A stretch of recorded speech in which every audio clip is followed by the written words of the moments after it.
have 1.3 billion people, 100,000 water systems, and 70% of our pipes have lead. These statistics represent the state of India's water quality and the extent of contamination. How many of us are absolutely sure that the water we are drinking is safe and contaminant-free? I'm Gitanjali Rao, and I find solutions to real-world problems. My journey has been about tackling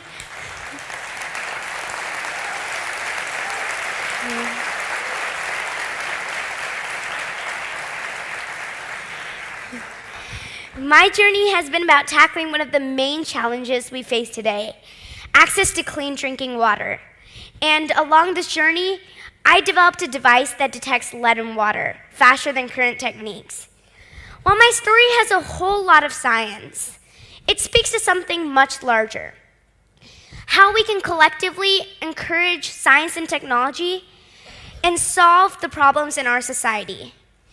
It all started 2 years ago when I learned about the water crisis in the city of Flint, state of Michigan, US, where peak lead levels were detected to be around 127 parts per billion, way above the US Environmental Protection Agency standards of 15 parts per billion of lead. Surprisingly, this was not just limited to a city in mid-Michigan and its 100,000 residents. This is a worldwide problem, and we need to do something about it.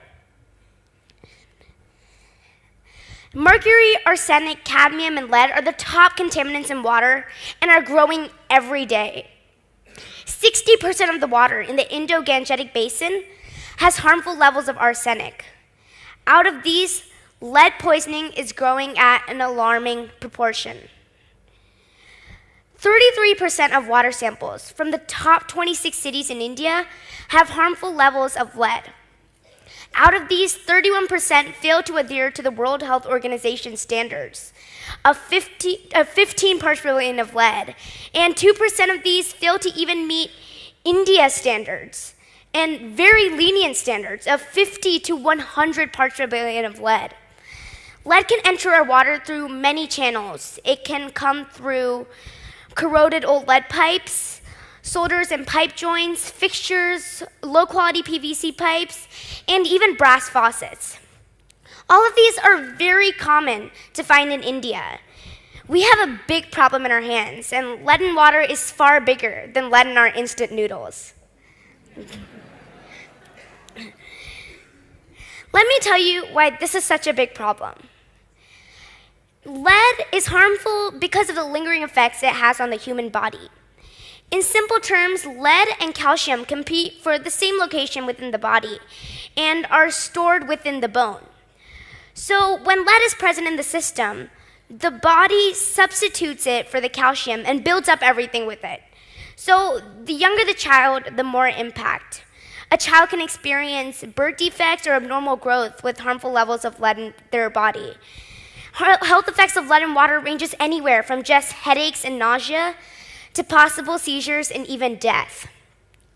Lack of knowledge of contamination and the extent of contamination is the bigger problem, as it has kept people away from finding alternatives sooner and taking action.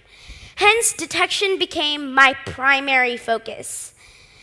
The current solutions in countries like India or America are either cumbersome, take time, or expensive. They don't necessarily look at detection, accuracy, contamination levels together. They're either test strips, which are not accurate, or sending your water to your local water facility lab, which is inconvenient, expensive, and takes time. Unfortunately, in countries like India, there are no easy home test kits at all. My solution addresses the core issue of speedy detection of lead contamination, helping people take preventative measures and maybe even saving lives. It uses the latest developments in nanotechnology, is easy to use, fast, accurate, portable, and inexpensive. MIT and others have been working on using carbon nanotube-based sensor technology to detect hazardous gases in the air. I decided to expand this idea to apply for liquids to detect lead in water. Due to the complexity of detecting lead, especially in a liquid medium. This required a radically different approach than current solutions in the market. Therefore, I decided to build one. I named my device Tethys, after the Greek goddess of fresh water, and it fills the gaps in the current solutions. Tethys includes 3 main parts: a core device housing a processor with a Bluetooth extension and a 9-volt power source, a disposable cartridge that attaches to the core device and forms a circuit with a processor. Due to the nature of my medium, liquids, I had to use a bucky paper form of carbon nanotube so it wouldn't easily disperse in the water. And lastly, a smartphone that connects over Bluetooth to display results. The working of this device is quite simple. This disposable lead sensor cartridge here includes carbon nanotubes specially treated with chloride ions. Let's say the water here has lead in it. When I dip this into the water I want to test, the lead in the water binds with the chloride ions in the nanotube, forming lead chloride molecules, increasing the amount of resistance to the flow of current, as well as decreasing the conductivity. The conductivity drop is correlated to the severity of the lead compounds in water. To make it easier for the user, I added an Arduino processor to measure all resistance and current values, and a Bluetooth extension so we can send all the data to your mobile phone in the form of either safe, slightly contaminated, or critical. The results show up almost instantaneously on your smartphone on an easy-to-read visual scale. At an R&D or prototype cost, my device costs about 1,300 rupees, and the cartridge costs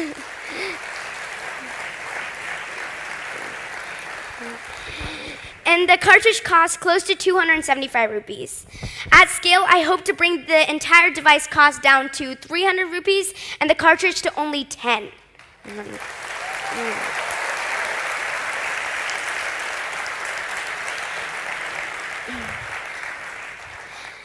I'm currently working on evolving my device even further, and I also received investment funding.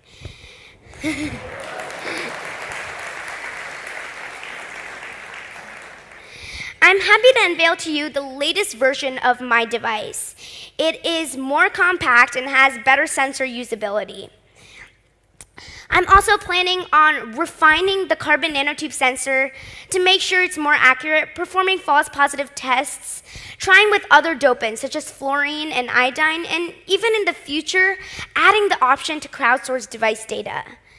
Scale testing continues to be a primary focus, and I hope to partner with various research labs and water facilities in the future in order to perform tests.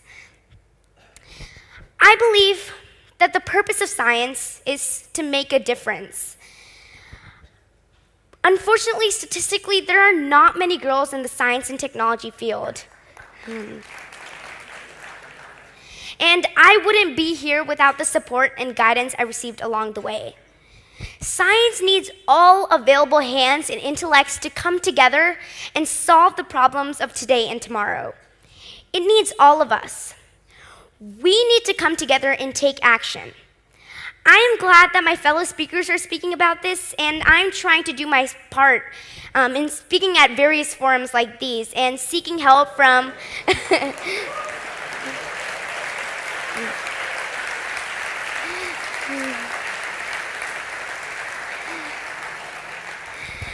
as well as seeking help from not only industry leaders but also lawmakers, as you can see here. I believe that we should aspire to solve bigger problems. I'm 12 and I want to make a difference.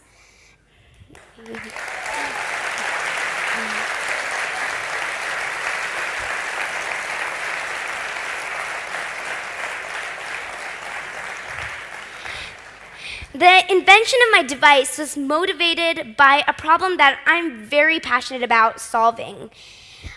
If I could request one thing from each of you, it would be to seek a mentee and mentor them in the areas that they are passionate about. We can spread awareness in our community about these issues by raising funds, promoting science and technology, especially for girls, in rural India, encouraging aspiring problem solvers and volunteering our time. Paraphrasing a quote from my favorite scientist, Marie Curie, "We have come such a long way, but we still have so much more to do when we look ahead." If we all recognize and alleviate the problems that our fellow citizens face, we can make the world a better place. Thank you.